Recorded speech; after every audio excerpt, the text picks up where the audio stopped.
Remmel, Tomi Tajakka from Steven Seagulls and from also your solo career. Welcome to With Miska podcast again. I think you're actually the first repeating guest. I've done about 50 episodes and it's your time to be back. Thank you for coming here.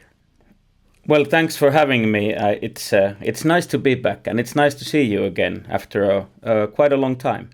Yes, I saw you last time when you were in Los Angeles, but I've noticed that lately you have not been coming to Los Angeles that much. No, not really. We have been focusing on touring mainly in Europe for the past couple of years. It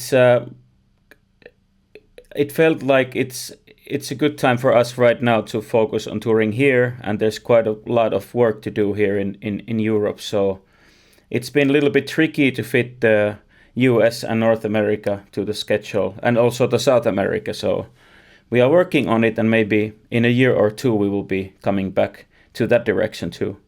I want to go back to that a little bit later, but let's first things first. Yes. Okay. Your solo career. Because in many interviews they talk about the past stuff and then, and you also have a solo album available after 1 hour. but yes, let's talk about that first. Little Western Songs from the North. Yeah, it's my first solo EP with this lineup, which I kind of like to call a music collective, because it's the lineup changes a little bit here and there, and it's mainly friends of mine that we've been doing the recordings with. There are me plus two other guys are kind of in the core of the group. A drummer, Esa, also from Iisalmi originally, and then Jarkko Viinamäki, who's Esa Stark. Okay, a little bit younger than us maybe. Yeah, I think about 10-ish years younger than us. Yes. And then Jarkko Viinamäki, who is a producer and an audio engineer and a musician living in Oulu. So he's been doing a lot of the production stuff there. So three of us are kind of working mostly on the songs, and then we have had the privilege of having a couple of extra guys playing, for example, pedal steel guitar and stuff like that. And where does this kind of recording take place? Where did you record it? Since this EP was mainly recorded in Jääli, northern Finland, in a place called Studio Vanhatie, which is a place where Jarkko usually works. So it was an easy thing for us. It's an old wooden school that has a couple of rooms for recording and really nice equipment. So that's where we recorded the whole thing. Some of the guitar recordings we did here in Jyväskylä at our rehearsal place, but mainly in the northern Finland. How long was the recording time? How long did you stay there? I think it was 2 days for the basic tracks like drums, bass, some of the guitars and some demo vocals, and then we did a lot of the guitars here in Jyväskylä. And yeah, actually a third location was Jarkko's summer cottage, where we recorded most of the vocals. But it was quite short. We wanted to keep it short. We wanted to record as much live as we could. So the basic recording days, we only had 2. So can you go to details? Did you play in the same room, and did you use click? Nothing wrong with that. I'm just curious. I think we used click on some of the songs, and we mainly played so that Esa was in the big room with the drums, and I was in a smaller room playing acoustic guitar and sometimes singing at the same time. And then Jarkko was recording and playing either electric guitar or bass in the third room. So we didn't have something you can call maybe like leakage when the whole band and all the amplifiers and everything is in the same room. We didn't have that because Jarkko was also recording, but yeah, we were in different rooms, and it changed a little bit over the course of the songs, that some songs were recorded to a click, mainly because some of the songs have a little bit difficult tempo to them, so we wanted those songs not to slow down at least. Yes, and I'm gonna say with click I mean metronome because I don't know if the Americans use word click, but Finns do clicky. Yeah, I don't actually know what they call it in US. Yes, but I think click sounds very good. Click sounds good, yeah. Yes. So okay, you have those three instruments there, and maybe singing. How much of that original take will be used, or do you retape lots of stuff? Of course, all the drums, a lot of the basses actually too. Jarkko was playing the bass, and most of the acoustic guitars that I played at that point were used, because the songs that I've made for this EP are not that complex or difficult. The main rhythm parts and the main chords and everything are quite simple, and it felt good to use those tracks because they were recorded there, and if there was something off a little bit or some mistakes, we didn't really care about it because we felt like if it sounds good, it's good enough. We didn't want to start listening to, let's say, one guitar track alone and see if there's something wrong. When you put everything there and if it sounds good, it doesn't really matter if there's little things here and there. So a lot of the takes were actually used. But of course there are some overdubs there that we played extra guitars. Let's say if we recorded one acoustic guitar, we might record another one to the other channel. So Yeah, you almost basically answered this already, but is it important for you that it's it's recorded that you guys are playing together and that kind of stuff? Is there value in that? I think sometimes I think it all goes what type of song we are working on. The next two songs are already recorded that we recorded together, two of us with Jarkko, and those are built very differently because the songs are quite different. So when we were playing those 5 songs that are on the Little Western Songs from the North EP, I think those songs are that type of music that it works well. That if it's kind of relaxed and maybe there's something here and there with the tempo or something, but the drums and the rhythm parts are together. So I think if you are making like a song that has a lot of ambient and let's say echo or something like that, then it might be a good thing to work every track separately, but depending on the music quite a bit, I think. How about with Steven Seagulls? Because when I listen to your albums, it's so precise and so perfect and lots of difficult, quick moves there in most of the fast songs. How organized is that recording process? Because it sounds so perfect. Well, we have been in a happy position that way that we have been able to record in a little bit bigger studio with Steven Seagulls with a lot of separate rooms. So we have been recording the drums and bass in the same room, and then 3 other rooms have been for other instruments. So basically every player has had their separate room and we've been playing together. So all the instruments can be separated. Let's say that we have a really good take that 5 of us are playing really well, and then I screw up something in one part, we can take that off and then re-record that. So maybe the Steven Seagulls albums have been like a mixture of live recording and then filling in here and there if something happens, and then the vocals have been recorded on top of that. So no vocals at the same time. But actually we were just last weekend we were on the road with the band, and we were talking about the next album, that it would be interesting to try and play everything in the same room at the same time to get more air and kind of feel of danger to it. And that's how you blew up with live Thunderstruck. Yeah. And Yes. yeah, no, go on. And people seem to be admiring that also, that it's actually live, the video.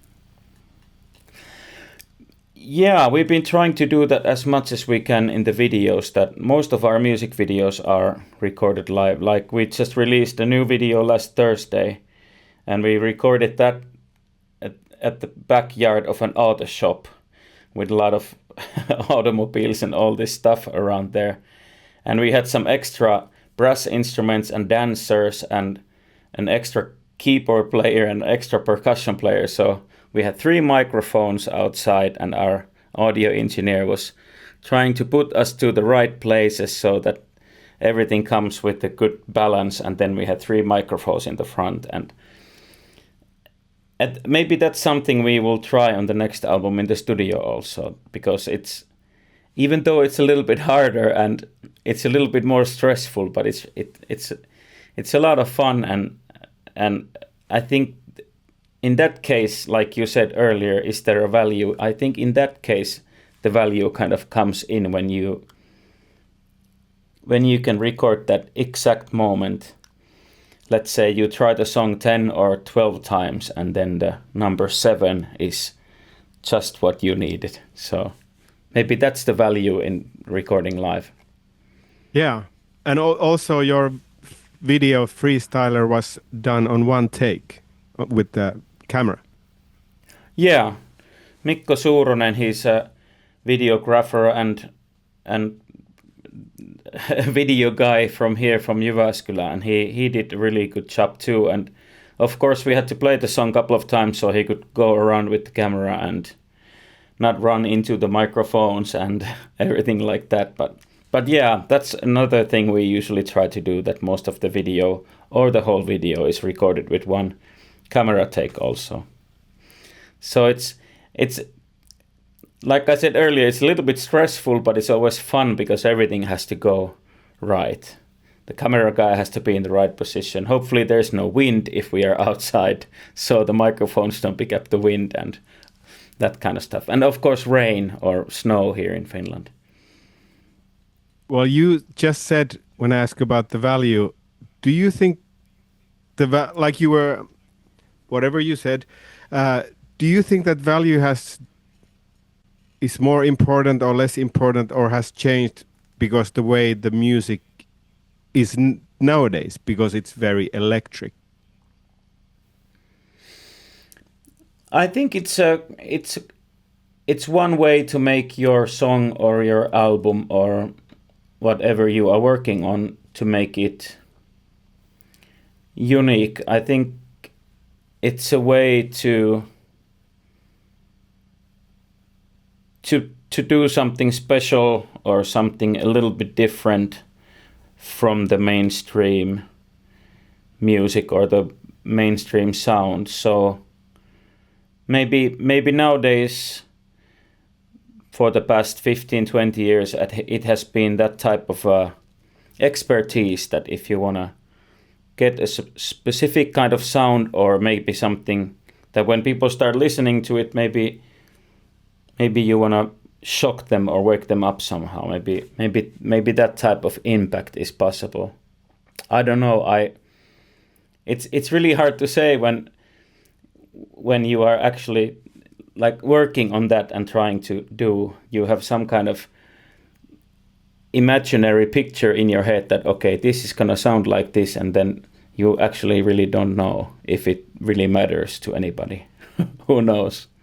I feel like sometimes when you go and see a movie that has been shot on a film or with not a stable camera or something, I think that gives a special kick to the movie. It takes a little time for the eyes to adjust that, okay, what's going on, and then you realize, oh, the picture is a little bit softer, or it's moving a lot more. So maybe it's the same type of effect in the music. I'm not sure. What do you think? Lately, I've been craving imperfections and stuff that I know is really organic,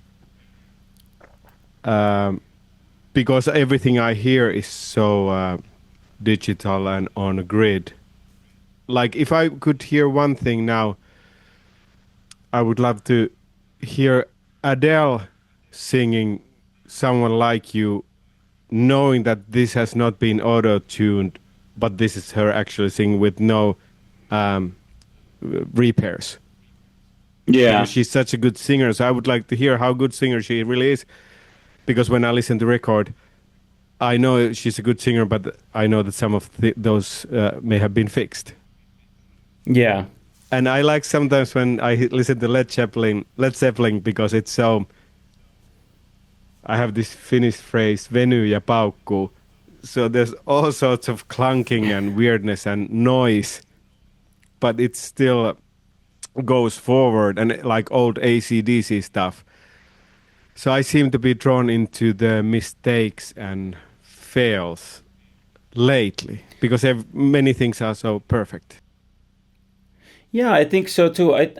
It feels like it's easier to get into that fictive or I'm not sure what the word is, but into that image when you start to listen to the album, or when you start to watch a movie in a movie theater when it gets dark.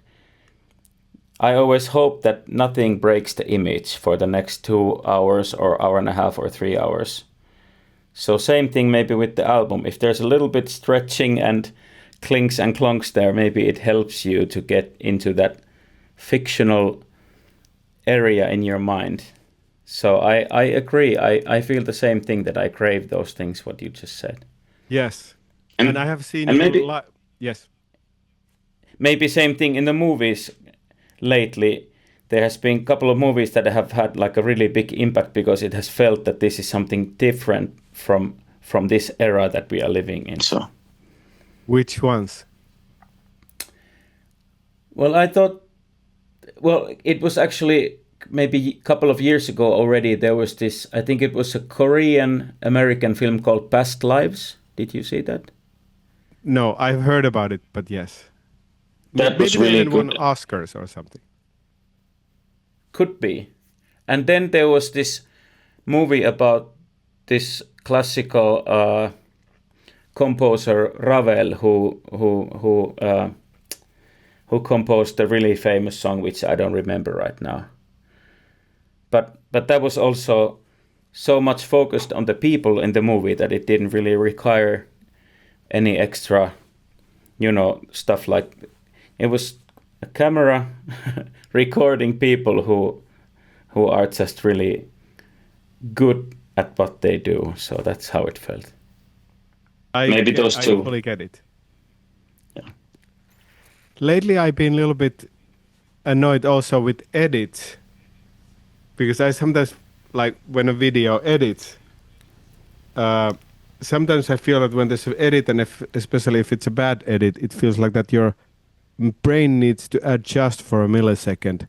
So I've been enjoying this TV show called Studio. Yeah. American show. And do you know it? No. It's sort of comedy about Hollywood, but most of the scenes are about 10-minute takes, like your videos. So it's been really relaxing to watch them because I know that there's no cuts. But I don't know. Yeah. I was going to say that maybe this comes with age, but everything comes with everything. So, yeah. But that's what I've been craving lately. A little bootleg. Oh, yes. And I also wanted to, for this, that because I've seen you guys, Steven Seagulls, at least 2 times here in Los Angeles. So it's weird because when you play live, you are still so tight and so precise and so almost perfect. It's really astonishing how well you play, especially the fast songs. Well, thank you. That's really nice to hear. It's the live thing for us, even though we record albums and of course the videos are important, but for us the live thing is the main thing for us, and we really try to make it as in a way as good as possible, but to also keep it as relaxed as possible for us and for the audience, in a way that we have really rehearsed the songs really well and the vocal harmonies and everything, but then everything else, what happens or what we wear or whatever, we don't really focus on that so much that if somebody wants to come there dressed as a monk or whatever, it's totally fine. So So we try to keep it like a like two different components. The music we try to keep it as tight as possible, but then everything else what happens on stage is a little bit different every night. So, but I'm happy to hear that. Thank you very much. Yes, it's really nice to hear. I, it reminded me how good it is to go and see live music. Yeah. What kind of Have you been seeing any live shows lately? There, do you have time to go and see concerts or? I have been exposed to comedy and comedy songs, of course, because if I do Yeah. a show, if I perform some stand-up comedy, there's usually other performers. I think the last concert I saw was a Finnish Independence Day party. Classical quartet was playing like sophisticated songs. Okay. But the Rasmus, the Finnish band, is coming in few weeks. I'm hoping to go there. Yeah, I read somewhere that they are doing at the moment. They are in US, I think, Yes. and doing a tour there. Yeah, that's cool. So they actually have a show in LA, so I think I'm gonna go there. Well, nowadays, because we have I have a daughter, we have a child, so it's possible for me to, of course, go almost anywhere. But it's as a freelancer and as a parent, my work time is so much more limited than it used to be, because it used to be 24/7. I sort of choose carefully, like if I have evening and I have few hours to do some work, maybe edit a video or podcast, or do I go and see something and all that, I often choose work. Yes, and I've seen a couple of children's concerts in a park when there's one Yeah. playing. Good stuff. Yes, Yeah. so I definitely have time, but it's about choosing. Well, yeah. So I try to be efficient because I have now less time to work and much more expenses. And I haven't solved this issue yet. Yeah.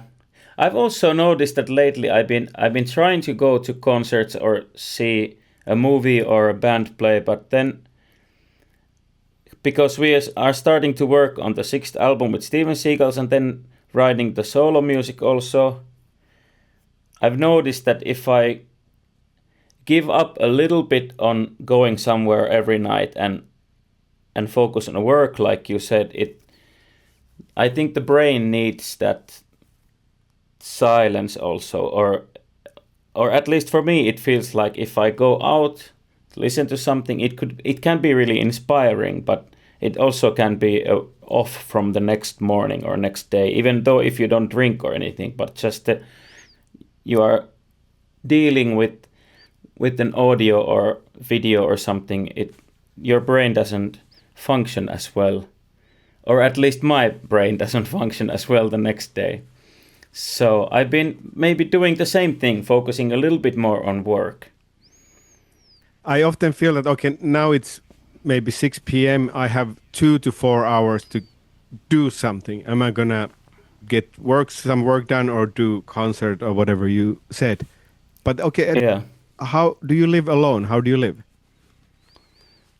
I live here in Jyväskylä with my girlfriend. I suppose we are not married, so I don't know what's the actual word to use, but we like to use girlfriend and boyfriend, even though we are getting a little bit old here. But Yes. yeah, we've been living together here for 2 years now because she is originally from southern Finland and I'm from 4 or 5 hours north from there. So for quite a few years we went back and forth between two cities, and then we thought that we don't want to do that anymore. So it's just two of us, no children or no pets or anything else. So that's how we live. Yes. So I will go back to that. So in the evening, if you go to concert, whatever. So how are your mornings and how are your days then? If I go to concert or in any way. As a freelance successful freelance musician? Because Well, my mornings changed after the kid, so I'm curious how they are with y- you. yeah. Well, my mornings changed in a way about 2 years ago because I was living in my grandparents' farm for 7 or 8 years. So, especially in the winter time when I woke up, the first thing was to get some wood from the shed, or if I was good enough guy, then last night I would have brought the wood in. I would start to heat the house. That would take maybe 2 or 3 hours, and then a lot of that type of work. Now that I live in an apartment building, I don't have that, so it's changed so that I have a lot more time to work at home here recording, or then I go to our träningskämppä or the rehearsal place we have a couple of kilometers away from here. And in the morning, I try to wake up early, go for a run, maybe for 45 or 60 minutes, and then I get some breakfast, and then I usually start playing here or playing at the other place. And then actually, I was just talking today with another guy about stuff that is part of my workday also. So lately, now that we have been releasing a new video, or I was releasing the solo EP, there's also a lot of social media, trying to plan what I should do for the social media, or maybe editing videos or taking pictures or editing pictures. And then, for example, for the past month, we have been touring only in Finland, so usually it's between Thursday and Sunday. So we are on the road 3 to 5 days a week, or 4 days maybe. So usually the work days here at home are Monday, Tuesday, Wednesday. So it fills up quite well with social media stuff, rehearsing, recording demos, and stuff like that. So depends a little bit. And then if we are touring abroad, it's usually from 1 week to 4 weeks, and then we are on the road. So then all the social media stuff and that happens in the van when we are driving from city to another. What are your feelings with the social media and constant posting and what it is now? Well, of course, it's a little bit stressful, and well, not stressful, but it's kind of in the back of your head all the time, that you sort of find yourself thinking that or planning that, okay, what could we do next, or or maybe to plan a little bit further ahead, that okay, when the next album comes, should we maybe play a live stream show, or maybe record videos here, videos there. But I feel it's a good thing in my mind, because I find it as a possibility maybe to reach people, and maybe to be people to reach us. So it would be a lot more difficult if it was more up to finding a newspaper who wants to write about the new video, or find somebody who is interested enough that their media would be interested to write about it. So I see it as a possibility. I don't see it as a bad thing at all. I think it helps freelancers. I think it helps independent bands and groups and whatever type of cultural or art form. How do you feel about that stuff? What do you think? I have found it pretty easy to embrace it and enjoy it and use it as a mode of self-expression. But I think I have also trained my mind to, when new things come, that I think positively about them. So I have found it Yeah. fun, and since nowadays I know how to edit and all that, yeah. But I can get in touch in the stuff in the back of my mind that would not like these modern changes. But I'm actually having fun with that, and I'm proud of that as a 46-year-old. I can look forward because that's what it is nowadays. Yeah, and I think that's a good thing what you said. I agree that it's one form of self-expression if you want it to be. It's like a platform you can do almost anything as long as you're not rude or offending anybody. But other than that, you can play music, you can tell jokes, you can do anything like this, and then people can choose. If they find it interesting, they can watch it, and if they don't find it interesting, they can watch the next video. So that's actually a good way of thinking. I will try to focus on that also. That it's a channel of self-expression. Well, thank you, thank you. Glad to hear. I'm gonna little bit artificially steer back to your solo album. Yes, so the Little Western Songs from the North. When did this solo situation start to happen?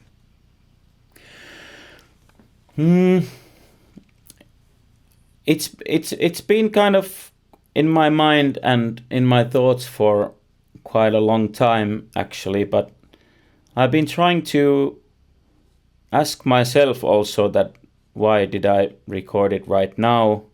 Maybe one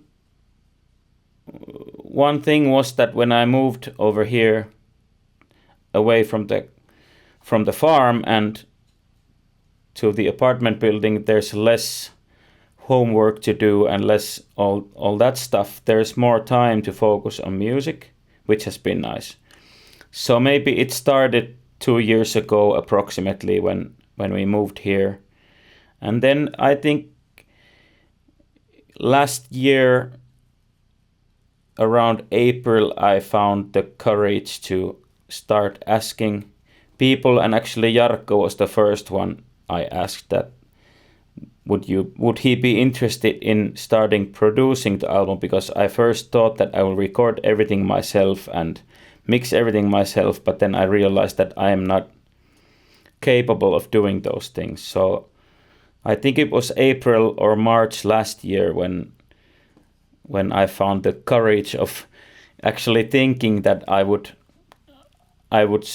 make the solo EP and start making solo music. So it's fairly new thing, like when it actually started, but I think it took me quite a few years to find the courage to say somebody that would you like to start doing this, because that's when it comes concrete. That's when you actually have to start making that stuff, when you ask somebody outside of yourself that if they want to do something together. And it was not easy. It felt really scary at first, I think. Have you been writing songs for a long time? Yeah, I have, and I've been writing songs for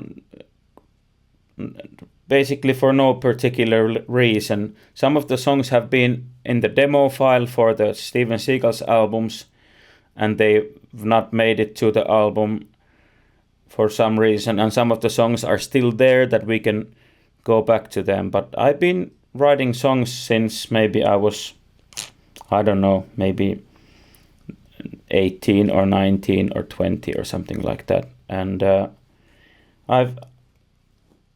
there was some sort of period in my life that I didn't really do it because I felt like there was no reason to do it, maybe, or for some other reason. But for the past 7-8 years it has felt really good to write songs. And even though if they never get recorded or they never find a home, it's okay, because they don't vanish anywhere. Maybe when I'm after 5 or 6 years you can still go back to those and maybe use one part or use the whole song. Or so what is gonna happen, or what do you hope with the solo project? I don't really know. My focus is really strongly in Steven Seagulls because that's my main thing. But I hope to keep it there with Steve. I hope to keep it there, kind of not in the side. I don't want to say it would be on the side, but keep it as another way of expressing myself. So maybe the main focus is to record songs, release songs, and maybe record a full album.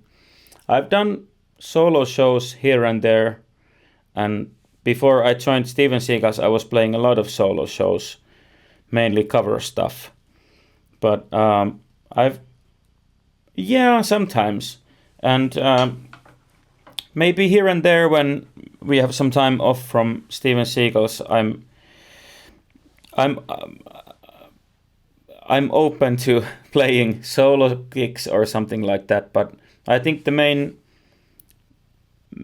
objective right now is to just write songs, and if they don't find their home from Steven Seagulls, maybe I can record them with Remmel and Rattlesnakes, and maybe that's the main thing, just to get things recorded and release songs and have fun with that stuff. And maybe in the future there's some time to do a little bit solo shows, who knows. Yes, you answered this already, but no band shows planned for Rattlesnakes. Well, it's possible, of course, if there's a good opportunity, or we find ourselves in the same place at the same time. But that would require a little bit rehearsing maybe, and because Jarkko lives up north, and it takes a little bit planning, but it's not impossible. There was actually one show this summer that they asked for us, but they booked somebody else then.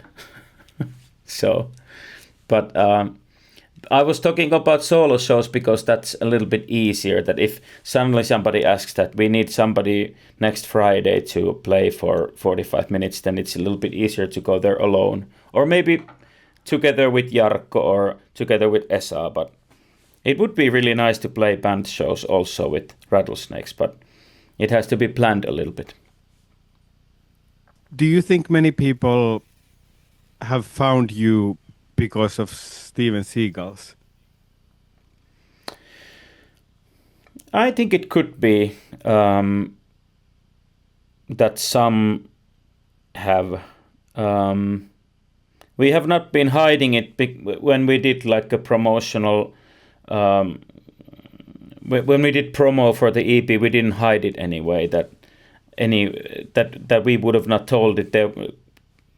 It said there that that I'm a guitar player and one of the vocalists from that band. Yeah. And maybe some people have found it, but it's really hard to say because I haven't really been able to maybe track people. But there has been a lot of listeners, for example, in Spotify from outside Finland, which I think that some of them maybe are from the areas that they also listen to Steven Seagulls. But hopefully it would be nice. Yeah, it's interesting situation because Steven Seagulls have already, they have made it, or they are working band. But now you have this new young artist Remmel, and new social media accounts of news, everything. Like I'm curious how the experience will be when you're trying to get listeners out of nowhere, or if there's a ripple effect from the band pages. Yeah,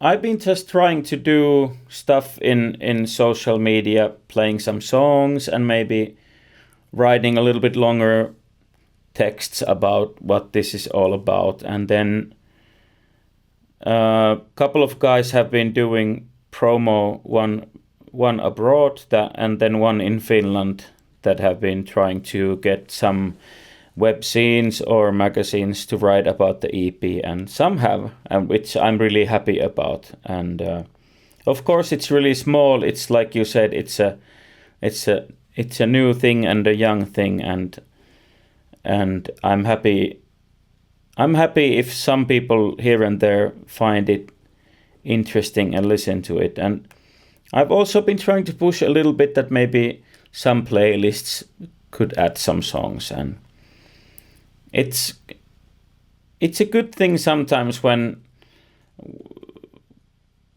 or at least I feel that it has been a good thing to start something totally new, because it also it gives and it feeds the ideas to the Steven Seagulls thing, because we have been working on that for several years now, and maybe some things we have been doing the same way for a long time. So maybe we can find some new ways to think about songs or music or whatever this way. So maybe it has also refreshed my brain a little bit.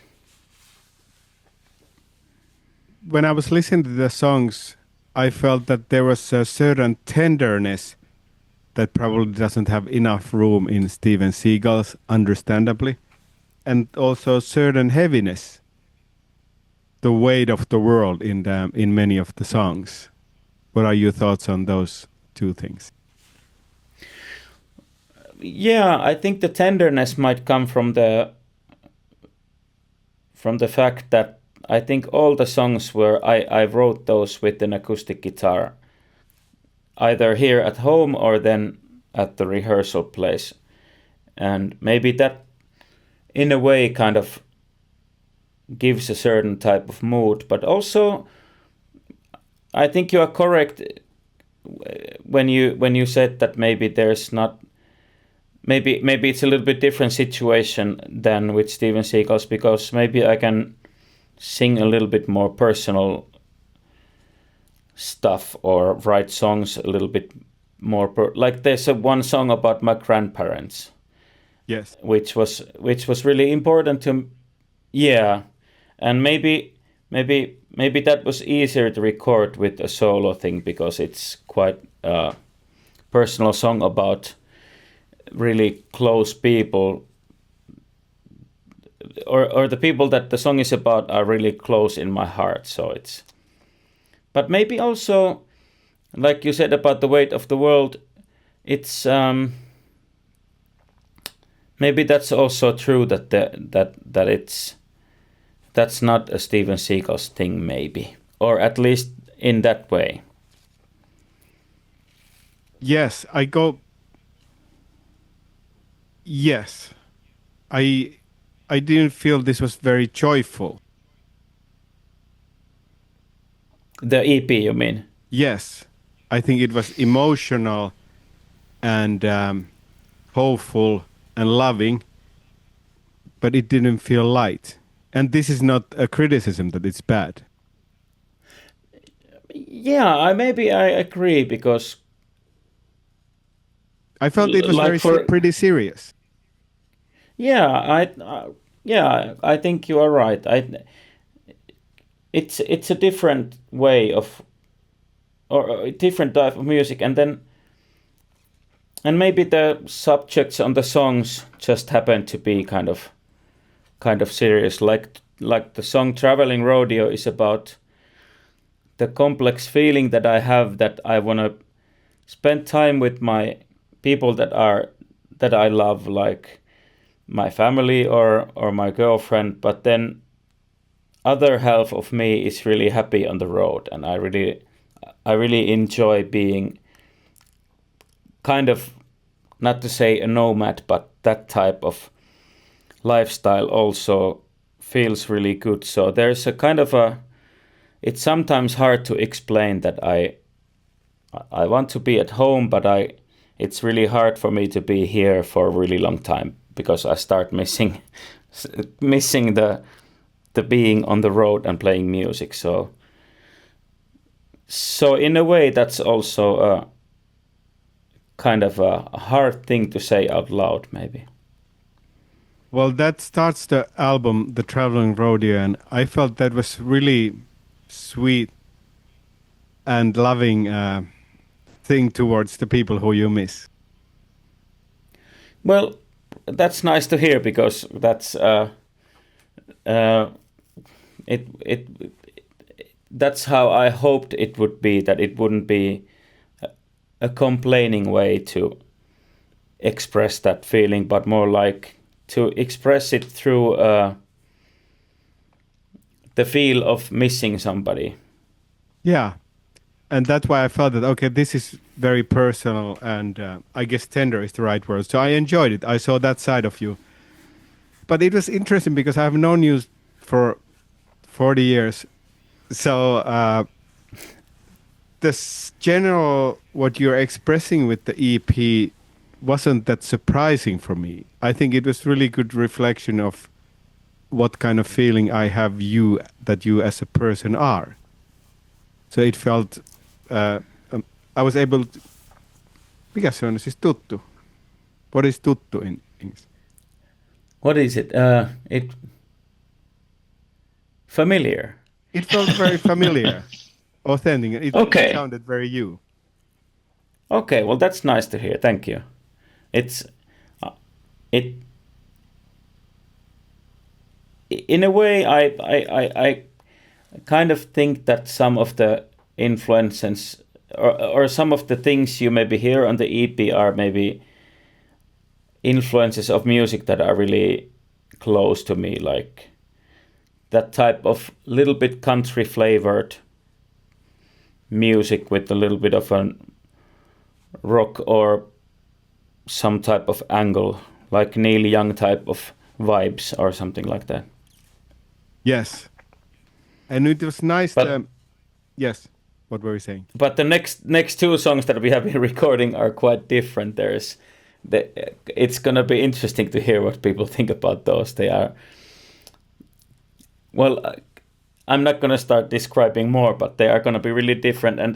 And I just wanted to say that that's one of the main things of Remmel and Rattlesnakes, that we've been trying to keep all the genre limits away, so that if it feels like next we want to do electronic pop or we want to do rock and roll or whatever, we can do anything. And that's kind of the joyfulness of being an unknown artist, that you don't really have a pressure or anything. You can just do whatever it feels like. So there's a little bit of maybe a little bit of electronic flavor on the next album or the next songs. Great. I'm looking forward to it. But you were saying... Yes, I can relate to that. Being an unknown artist, that you can do whatever you want. Yes, I can relate to that freedom.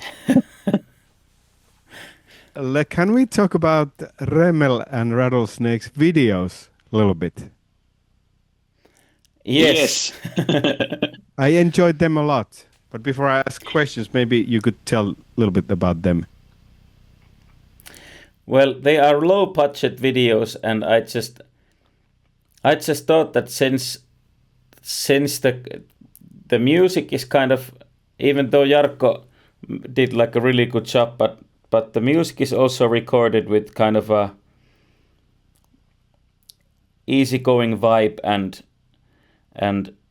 they're a little bit live, and there's humming here and there and noises there and there. Then I thought that, okay, I don't have the budget to make like actual real music videos. So then I started to think that what do I have that I could maybe use? And for Traveling Roadie, I used, when we have been touring in US and I've been driving, when it's been my turn to drive, I've had my cell phone by the windshield recording the scenery of USA. So I thought, okay, I have maybe 3 hours of that stuff. So I started going through those, and then I just edited that stuff together.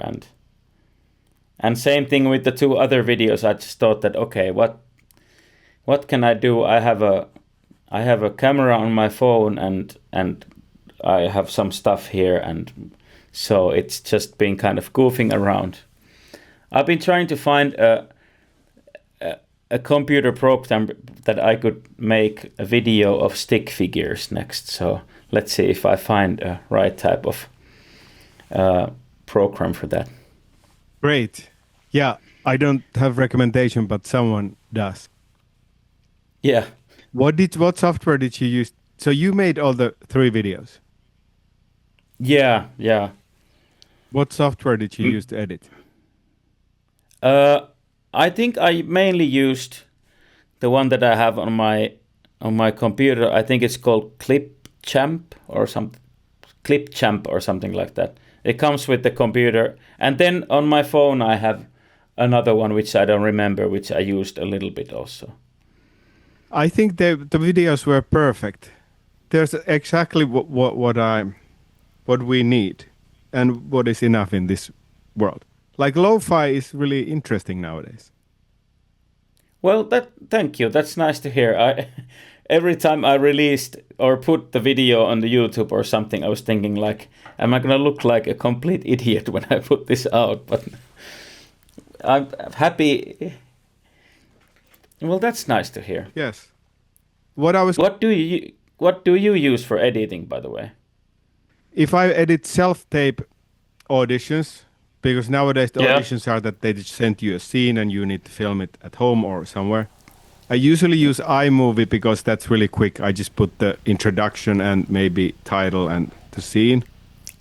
Okay. Then I use Premiere for anything more complicated. Okay. But what I hear from my professional friends that there's many software that is good. It's just what you're used to.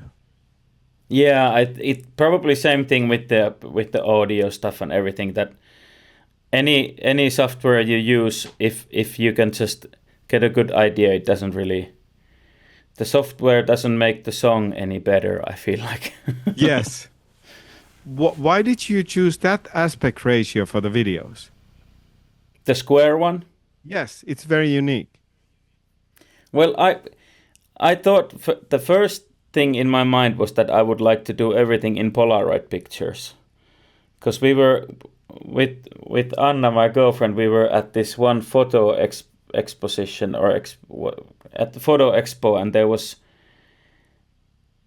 this guy who had really beautiful photographs there, and then there were his Polaroid pictures that he used for kind of testing the place or the whatever he designed. He would take a Polaroid picture because that would be ready real quick. That was before the digital pictures. So when I was looking at his Polaroid pictures there, I thought that this is really fun. I'm not sure if it's an actual square, but it looks like a square. So I thought first that everything should be in that Polaroid picture type of thing. But then the plans changed, but I wanted to keep the square. It felt like a nice thing. Maybe also that I can use the same video kind of in the vertical and horizontal somehow. Yeah, I watched it on my iPhone, and it recognizes the square. So it's really nice. Okay. And it was refreshing. I don't remember when I last time saw it. I loved it. Okay, well that's cool. Yes. I sometimes speak with our age artists and friends, and they are struggling like that they should put some good stuff on social media, like very polished stuff on social media. But that's why the videos are so good, and I really try to just, instead of honing them too much, just put stuff out. And I don't know anyway how your videos could be better. They are perfect. Oh, well, thank you. And That's I think really. yes. It's nice to hear that from a professional who works with the video. So, thank you. Yes. And I think the big value of that is also that we know that you did them with you actually used the software. Yeah, yeah. So, well, I think I asked you this when you were my guest maybe some years ago. Like, so, well, it seems like that, well, it's obvious that Steven Seagulls have made it. And if you keep putting up good material and good if you keep the value, if you keep doing the good work that you have been done, you can be doing for the rest of your life, and you actually tour really big venues. So it seems nice. Or is that going to be your life? It's really good. James Hetfield is doing it. Yeah, well, for me at least, the music and everything involving music and maybe other arts too, but especially music it's still my passion, and I really do love it. So if it's possible to do it, as long as it feels like it, I'm really happy, and I feel really privileged about that. And but yeah, we've been trying to progress more and more, and maybe find ways to get to bigger venues here and there. And in some places things have been going forward. It's quite slow, but that's how it goes. And maybe the next big thing we have planned is that we want to is the next album, or we haven't really planned it yet, but that's gonna be the next really big push for us. But yeah, if it's possible, I don't really mind playing music for the rest of my life. If it's possible, who knows?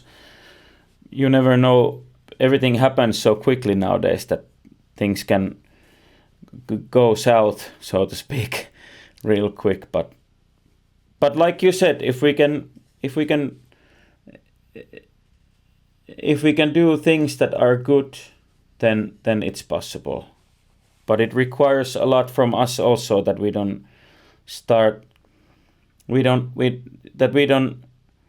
I don't know how to say it, but maybe kind of if we can keep valuing every person that wants to listen to us or see our videos or come to our shows, then I think it's possible to do it for a long time. I feel that, And yes. and I don't see why not, because it feels like for everybody in the band it's a passion in their personal way. So I feel that there must be many issues that you need to take care of that I'm not aware of when you're actually traveling for years or even decades with the same-ish 6 people. That there's lots of outside the music, that stuff that you just need to take care of, maybe personal relationships, to maintain the relationship you have. I don't know if you can talk about those, because I don't know about those. yeah, for sure there is, and also people have a little bit different situations in their lives. Some have kids, and some have things happening in their life, like you know what, everything that goes on in people's life. And I think it's important that when something like that is going on, or something changes, or whatever can happen, that all the others kind of give that breathing room to that person. Or then if something really cool or fun or something happens, then it's good to celebrate that together. So to have kind of to embrace and accept all kind of emotions, that sometimes you are sad and sometimes you are very happy, and everything in between, that everybody has a room to have those emotions. Maybe that's an important thing. And also for me personally, it has been really hard to accept some things, like accept that sometimes I'm wrong, or sometimes I don't do things really well, or sometimes I do things really well. So I think it's important, even though it's a cliche to say it, but it's really important to learn about yourself. And it's a good way to learn when you work with other people, that okay, I didn't do that well, next time I will do that better. Or okay, this time I really did that thing good, and I was nice with those issues or those things. And same thing with the others, that sometimes people aren't perfect and sometimes they are just wonderful. So kind of recognize those times. And don't you often sleep in the same room, meaning the bus? Well, in US, when we have been traveling in US, we sleep in the, it's a thing called bandwagon, like between an RV and a bus. But mainly now in Europe, we have been traveling with a van plus a trailer, so we sleep in hotel, and I usually sleep with in the same room with our drummer, so we have the same guys sleeping in the same rooms, usually two people at a time. And then sometimes in the summer, when it's a special occasion like a festival show or something, sometimes they give us single rooms, and that's always a special thing. But usually we sleep in twin rooms. Well, and do they give you free booze every night? How do you deal with that? Well, sometimes, and then sometimes it's our own production, so we whatever we want, we pay for it. It depends on the country and depends on the situation and on the venue, but of course, in this line of work, let's say in general in music, there's beer available and booze and stuff like that. But I feel like in our band, other values are more important. But sometimes it's time to party when something special happens, and we don't frown upon that or anything like that. But for us, the alcohol thing is not the main thing, but of course it's available quite a bit. A lot of the places where we play in, they sell alcohol at least, so. Yes. Because I have seen some successful comedians, and they don't drink every night because that would be too much. Yeah, same for us. Like, for example, last December and the next December also, we're gonna play 3 weeks. I think we have a show every night. Or there might be one day off, but let's say 20 shows in 3 weeks, plus the traveling. So it would be nonsense to drink every night or party every night.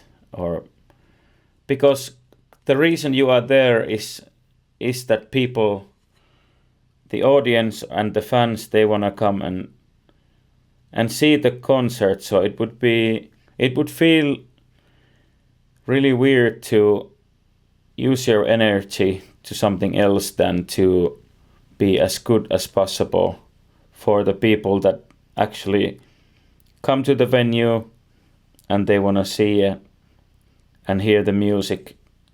It's such an important thing what they do that it would be really weird to be drunk or whatever, pass out on stage. You can have a beer. I mean, you can have a beer after show and it's not gonna affect you, or you can have 2 beers. But every grown adult knows that if you drink 3 weeks in a row, you're gonna be shot to hell when you go to home. So Yes. Well, I think it's time to start to wrap up, but of course I'm gonna put all the links. I would like to continue, and I'm looking forward to our next discussion. But I'm gonna put all the links down there. But is there anything you would like to say to the audience? And also, please list the social medias or what people should follow. Okay, well, first of all, I would like to ask you that how many episodes of With Miska have you done? Because like you said earlier, the last time we spoke was maybe 5 or even 6 years ago with this podcast. So how many episodes have you done? Maybe about 60. Okay. So it's not That's that quite long. What? That's quite a bit of work. I mean, I have no idea how long it takes to prepare or do all the after work, but with everything else that you do with with this, I've been wondering, because here and there I see that you've made a new episode, and I wonder that in between auditions and making tapes and doing the comedy and everything, it's quite an effort you find that you find the energy to do this also. So that's pretty cool. I feel that I'm using a shotgun and I'm shooting to many directions. And if something's fall from that direction, I will focus on that. Okay. So I cast a wide net. I do lots of stuff and I enjoy all this. But of course, like when I have actual paying jobs, then usually on that week I need to concentrate on that. Yeah. Yeah. I guess that's in a nutshell. That's the freelancer life there. That kind of same thing for us in a way in Steven Seagulls. That even though we have the shows and the tours coming, we are always kind of looking for new things. That okay, for the next video, where could we make the video? And sometimes we see like a really cool place, and oh, maybe we could do a video there. And then you start thinking, and it's kind of like that. But you were asking about the social media accounts. Yes, but actually I would like to add something what I just said. But I also the type of media that I consume most are podcasts. So I have a very special relationship doing a podcast because I really, really enjoy podcasts. So I would be doing this even I wouldn't get paid, but I'm not actually getting paid. So I'm doing this. Okay. I am doing this for free. Yes. I was just talking today with my friend who works at the media company that makes podcasts, and I think he said well that it's really natural for people to chat with each other. Even in Finland, even though Finnish people are said that we don't know how to small talk, but podcast is kind of an extended version of just having a chat. So that's maybe why it's so interesting. Yes. Before your socials, what type of media do you consume most? I think at the moment I listen to a lot of books because I found myself running again. I really enjoy running, and for a while there I had a little problem with my legs, so I couldn't run, but now I try to run every day, so I listen to a lot of books. But also I do like to watch from, let's say, YouTube music related video material. That's something I consume quite a bit. Before I go to sleep, for example, I might scroll around some YouTube channels that I know that have really good content on musicianship or something about studio or something about bands. Can you name some? Well, Rick Beato is probably one of the most known guys. He has all different kinds of guests there. But sometimes I just write Led Zeppelin and I start scrolling what kind of Led Zeppelin stuff there is, or I like to watch Neil Young live shows or whatever. But maybe Rick Beato is one of the guys that when you type something there, one of his videos is gonna appear somewhere there because he's so popular at the moment. Yes. Have you seen James Hetfield in the current tour before the show when he's smoking cigar and sitting? Yeah, I've seen some of those clips. I feel that I sometimes can relate to that tiredness that he looks just before the show. Yeah, he's been looking a little bit tired lately. Maybe he is a little bit tired, but maybe it's also part of the act that he wants to show people. Maybe he's trying to show people that he's relaxing. But it's kind of funny looking when he's smoking a cigar, like the Papa Hetfield sitting there. Yes. Yes. So yes, your what would you like the audience to know? Your socials, tours, anything? Well, of course, with with Steven Seagulls, we are right now wrapping up the April club tour here in Finland, and we are starting the summer shows, which include some festivals in Finland and some festivals in other countries in Europe, and then in the end of the year we're gonna do like a club tour in Central Europe, in Germany, Netherlands, and stuff like that. So maybe that's something that's coming with Steven Seagulls. But other than that, if people feel like it, they can follow me in Remmel and Rattlesnakes Instagram and YouTube and TikTok and stuff like that. And then also Steven Seagulls has all the same channels with the social media platforms. So if something like that interests people, maybe in my solo channels I try to post some clips of me playing some songs or at the studio or something, and then with Steven Seagulls it's more band stuff. So and of course all the music from Steven Seagulls and from me are in all the streaming services which are available. So Great. And couple of new songs coming when? yeah, I was thinking that maybe in the summer, but especially July is so busy that maybe it could be in the end of August, early September. It's gonna be maybe in the end of the summer. They are not really summery songs, they are a little bit dark songs, so maybe they work well when the summer is starting to wrap up. But two songs are basically ready, and next week I'm going to Oulu to visit Jarkko and record vocals for the third one. So there's gonna be new music, hopefully in the end of the summer. Great. And I'll see you in July. I'll be in Finland in July, so I'll see you somewhere. Unless Okay, that's. Are you in Finland in July? I will be. We have a lot of shows in July, but especially in the beginning of the weeks, I'm usually in Jyväskylä, or maybe we can meet in Iisalmi. Anything works. Yeah. Well, sounds good. Thank you, Remmel. I really enjoyed your songs. They felt really personal. I really enjoyed them. Well, thank you, Miska, and it was nice to talk to you again. It's been a while since we've seen each other. Maybe was it the last time we saw? Was it in LA? Really? If I remember correctly.